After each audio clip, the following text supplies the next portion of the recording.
this is Padmaja of Victory Insights. Effective communication is very important, and usually we are communicating for the receiver to understand and give you a response, and that's when the communication loop is completed. So how do we communicate? We communicate through words, that is verbal communication, what we say. Okay, first we decide and we start speaking or writing. Now this paraverbal is the tone with which how you are saying. It's not what you say, it is how we say that actually creates an impact. Okay means okay. The synonym of okay is yes only, but it is not okay, no. So okay means you're not actually interested. That is called para communication, or how we say has an impact on the receiver and how he receives our communication. Non-verbal communication is our expression and actions. When we are on a video call or when we are speaking directly, how are we expressing? How passionate are we?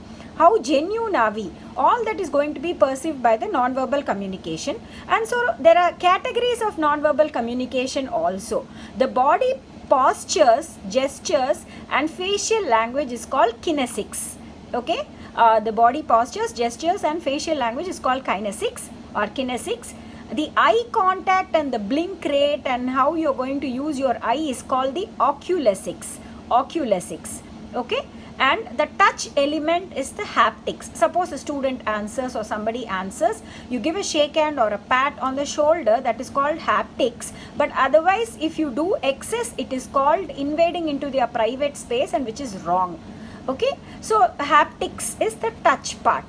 Personal space elements is the proxemics, the distance that you are maintaining between your receiver and yourself in a direct communication. Proximity, how close are you to the person? Suppose it is the opposite gender, you have to be very careful regarding this proxemics, how close you are. But in sometimes there can be auditory issues and perceptional issues. If you are sometimes not very close and people can't hear you, that is also dealing with proxemics, because the distance is not sufficient for the receiver to listen and interpret your message. So we have to maintain an optimum and decent protocol regarding the proxemics or proximity between the receiver and yourself while speaking. And the paralanguage is the voice and vocalics. It's called paralanguage is the tone with which you use the voice modulation, the pitch. All these are called as vocalics, the vocal variety. Suppose you're part of Toastmasters International, they'll teach you about the vocal variety and you'll have projects on it. Time elements is chronomics.